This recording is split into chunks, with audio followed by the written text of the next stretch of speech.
Way back in the long, long ago of 2016, 2017-ish, I saw the trailer for Disney's The Beauty and the Beast remake. And yeah, it was an ugly, shallow, why burger. I couldn't believe that Disney would do something so tacky. I mean, this was Beauty and the Beast, the second home run of the Disney Renaissance, the first ever animated film to be nominated for Best Picture. And they wanted to strip it of everything that made it special, slap some CGI paint on it, and cover it with those sweet, sweet member berries, tricking everyone into paying for the same exact movie, except this time worse and somehow longer than its predecessor. Now, by this point in time, Disney had made a crap ton of adaptations of films from their arsenal of classics. And seeing how those, brought in a bag or two, Disney decided to go all in and dare to adapt a film from their Renaissance. It made over $1 billion, so what do I know? After that, it seemed the trend was here to stay, and I remember even then saying, Disney's going to produce a lot of cringe remakes, but at least they're not dumb enough to remake Aladdin, Little Mermaid, or The Lion King. I was young and foolish. And, it's kind of common knowledge now that Disney is not what it used to be, and it'd be really easy to once again list the many grievances I have with not only the remakes, but their recent original releases. But instead of that, I thought we'd actually talk about something that I love for a change. And what better place to start than my favorite film by Disney, 1992's Aladdin.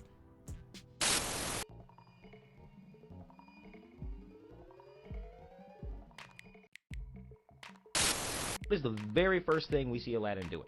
He's stealing. And not only is he stealing, he's having fun while he's doing it. He's running from the boys, causing mischief, running around, and he's singing a song. He's like, hey, man, I'm always going to be a step ahead of you. I got one jump ahead. Gotta eat to live, gotta steal to eat. And we learn that Aladdin is basically a homeless guy who lives on the street, and he steals for food. Runs from the cops, he steals the food, him and his monkey sidekick are reveling in their spoils, and then, boom, boom, we see these two hungry kids who are digging in the trash looking for something to eat. And what does Aladdin do? Aladdin gives them his bread. Now, that's supposed to show us that, oh, hey, this, no good stealing kid who we just saw, running from the cops and causing a ruckus, there's a little more to him than meets the eye. And then right after that, this prince guy, strolls up. He's going to the palace to, talk to the princess. And the kids run in front of him. And this guy goes to whip him. And what does Aladdin do? Aladdin catches the whip with his freaking arm. He catches the whip with his arm. And, he clowns Bull. And he's like, yo, man, what are you doing? These are freaking kids here. And what does the guy do? He pushes him down in the mud. He insults him, spits on him. He's a street rat. He's going to die a street rat. And only his fleas will mourn him. He's like, yo, I'm more than just, some homeless guy. And, I know, I steal and shit, but, there's more to me than just that. The diamond in the rough motif is pretty much the core theme of the entire story. According to the fine people at dictionary.com, a diamond in the rough is someone or something with the potential or talent, but lacking training or polish. This is Aladdin through and through. We already see that right away, that he's not just a stealing street rat, and he even laments this in the One Jump Ahead reprise. Add on the fact that he's the only one allowed to enter the cave. A cave lined with treasure, but only one item can be touched. An item, that could easily reward someone with not only the cave's treasure, but more than that. But, it takes an individual of certain character to show the kind of restraint to do such a thing. It's never explained that way in the film, but I think it's another indicator that Aladdin as an individual is special, and decent in spite of his social status. Even with the diamond in the rough, having a very specific meaning, clearly, the guy the movie's named after, there are other examples of, things not being what they appear. Aladdin, obviously, but also Jasmine. She's not just a wallflower, silent princess. She has opinions and has the desire to go where she pleases. Something that Aladdin has, but, she doesn't. Where Al thinks his problems would be solved by riches, Jasmine kind of would rather be in his position. That way she could at least make her own choices. And it doesn't stop there. I would even say Jafar, the villain. There's definitely more to him than it would appear. Now, clearly this dude is evil. We know that from the get-go. I mean, look at the guy.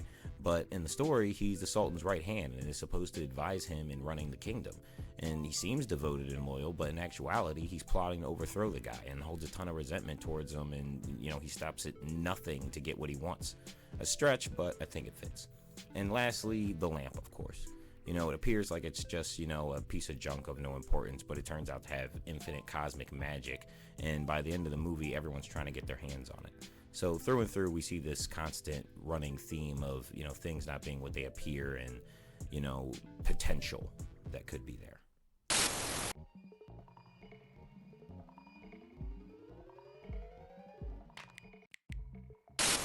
He meets a girl, because it's always a girl, and oh, shorty is fine. He finesses again, lies to this dude because she finds herself in trouble because she's just a sheltered princess and she doesn't know how money works. The guy goes, he's like, oh, I hope you're able to pay for that. And Jasmine goes, pay? Like, he doesn't even know, like, she has no concept, like, people pay for things? Because this is her first time out of the palace. And, of course, Aladdin had already saw her, so he was staring at her the whole time. So what does he do? He intervenes, gives this bullshit story about how, you know, that's his crazy sister, and, you know, they get away, you know, they spend time, he takes her back to the crib, and they share a moment, and it turns out that, like, even though, like, she's literally royalty and stuff, and he's like on the street, and they both seem to kind of want, like, the other one's life, even though they don't know it, they both feel the same exact way in their lives, where they both feel stuck, and like there's nothing that they can do to get out of their situation, and they bond over that. The boys raid Aladdin's crib. They raid the crib, and then he finds out that, oh my goodness, this baddie that I met at the market is the princess. And she's like, oh, let the ball go. And they're like, no, I can't do that, because, you know what I mean? Aladdin's sitting there, he's in the dungeon, he's feeling all bad for himself, and he's like, oh my god, I can't believe she was the princess, she was just slumming, made me feel terrible, you know, and he's just sitting there like, oh, what am I gonna do, I wish I wasn't poor. And then over in the shadows, this old guy, you know, is there, and he's like, you sound like a bitch. This old guy, you know, tells Aladdin that there's this cave with all this treasure, and that, you know, he needs like a young guy to go in there and, you know, get something for him, and then, you know, he'll split the booty with him. But this guy is actually Jafar in disguise, so, you know, he needs him to go into the cave to get the lamp. Freedom is another motif you see multiple examples of all throughout the story. Aladdin wants freedom from poverty and the ability to climb the social ladder without the chains of a situation holding him back. The princess wants freedom to make her own choices and go where she wants. She's literally royalty, but because of the culture and the law, she's still restricted, and she even attempts to run away and achieve the freedom that she wants for herself. Wishes. He's a poor dude. He's like, yo, so he's sitting there thinking, like, what do I use 3 wishes on? It's not necessarily that the princess doesn't love him. He can't marry the princess because there's all these laws in place that say that she can only marry a prince. And not only can she not only marry a prince, but like, he's some broke bull. So like, he's in no place to marry anybody. He can wish that the genie can make him a prince, because if he becomes a prince, then he can get close to the princess and marry her. So what does Aladdin do? He becomes Prince Ali Ababwa. He's got belly dancers. He's got peacocks. Aladdin's got the type of bread now to turn monkeys into elephants. That's how much he's balling. He strolls up in there, swag surfing on a magic carpet. Now, of course, the bad guy's all pissed off because, you know, because he lost the lamp. Now his new scheme is, you know, he's got to marry the princess. The princess overhears him talking. She gets all mad. So Aladdin's sitting there trying to think, like, okay, you know, I gotta, you know, she's a little upset or whatever, but, you know, I'm gonna stroll up in there, you know, hit her with this prince stuff. And what's interesting is the genie tells him, you know, instead of stressing about it, maybe you should just be yourself.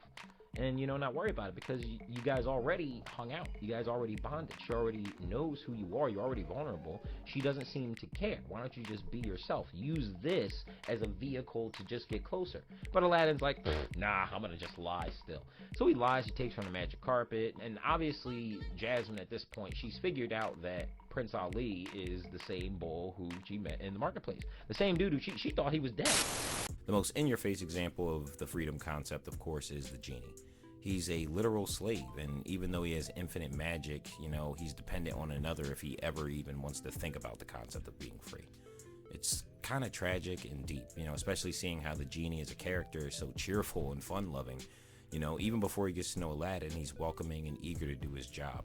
You know, we even see that once Jafar has the lamp, the genie tries to do some of the same bits and jokes, while Jafar just yells at him and refers to him as slave. The genie is a great character, and like a lot of that is definitely because of Robin Williams' performance. But you know, the writing and his desire for freedom just adds layers of savory payoffs, and I just love it. Freedom, USA.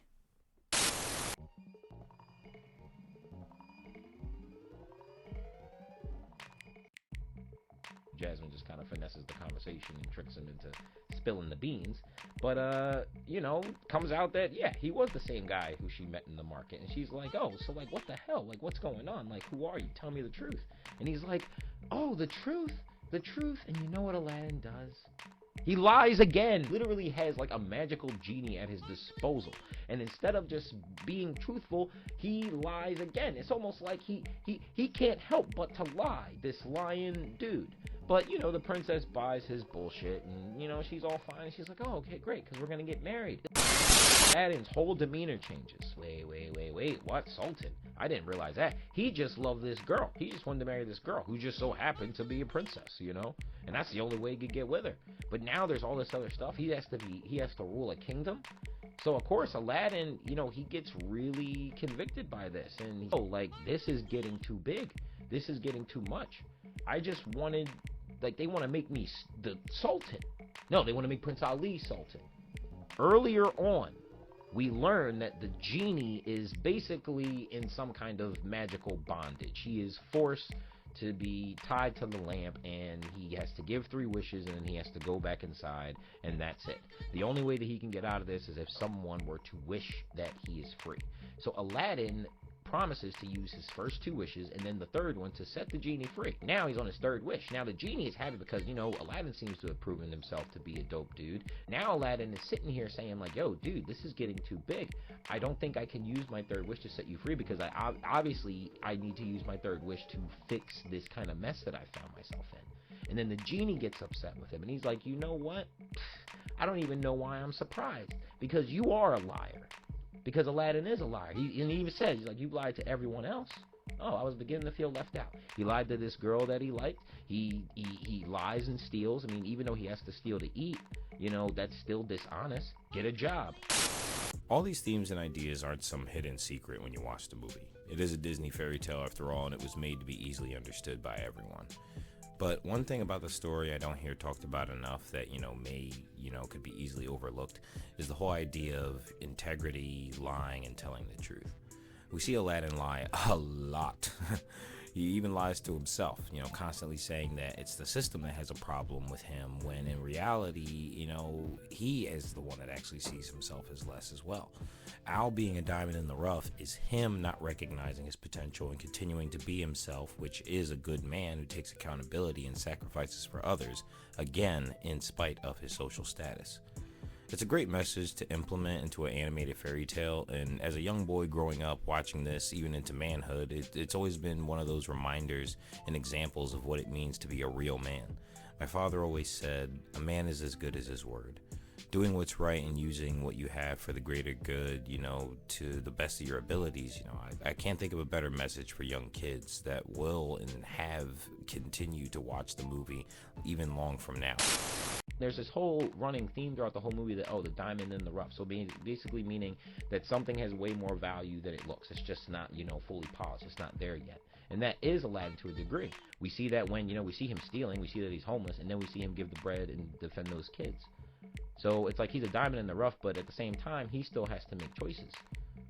He still has to do the right thing and decide to do the right thing. So, and it's like, if you're this good person, why are you still lying? If the princess liked you before you even knew she was the princess, or even with her knowing she was the princess and knowing your real, self, like as far as like saying that you're a homeless guy who lives, in a bando, why are you still lying? It's because he has a problem with himself. He thinks that he's even though he doesn't want people to see him as worthless, Aladdin himself sees himself as worthless. So the genie gets upset with him, but then, what happens? The bad guy gets the lamp. He wishes that he was Sultan. He exposes Aladdin to the princess, shows everyone that he's just nothing but a broke boy, and banishes him to Antarctica. Because movie and plot, Aladdin finds his way back to Agrabah, but then by the time he gets back, Jafar is gone full dictator. He's all evil. He wished that he was the most powerful human being in the world. And now Aladdin's like, okay, I gotta get the lamp from him, and Jafar is, one wish left as well. So keep that in mind. Aladdin breaks back into the palace, and the genie sees him like, I don't know what to do, I'm working for this dude now. I have no choice. And Aladdin's like, man, I'm a finesse him. Like, I got this, bro. He's got his girl distracted him, finessing him, and he's doing the creep. He sees him. There's a big fight, one of the best scenes in the entire movie, the big snake fight. All hope is lost. And then what does Aladdin, the liar, do? He lies. He finesses. He begins this brilliant con job and mindfuck on the bad guy, where he basically finesses and tricks Bull into wishing that he was a genie, knowing that it would trap him inside of a lamp. Everything's back to normal. Aladdin's sitting there, and he's with the princess, and he's lamenting the fact that this is probably it. He's gonna have to just go back to his life because he can't marry her because everything's back to normal now. Genie's like, well, dude, you technically have one wish left, but Aladdin's like, yo, no. I'm sick of doing this. I'm sick of acting like I'm, having this problem with myself and like wanting everyone to see me in this certain type of way, but like I need to just accept what it is. Like, and no amount of magic or anything is going to change like who I actually am. This is me. I need to be honest. I need to be true, and like I just need to just be comfortable in me, and I need to be a man of my word. So what does Aladdin do? Instead of lying, he keeps his word, and he sets the genie free. And the genie tells him, you know what, dude? Regardless of what anyone tells you, you will always be a prince to me. The Sultan sees that, and and it shows Aladdin's like, a stand-up dude and a bull of decent character. Oh wait, I'm the king anyway, so like, screw it, dude. I'll just change the law. You can marry him. And Aladdin, being himself, just a regular guy, doesn't have to become sultan. He doesn't have to be a prince. He gets to marry the princess, and they live happily ever after. And he kept his word. I love Aladdin. Seriously, it's one of those movies I could watch over and over again, and I watch it often to this day, but now with my own daughter.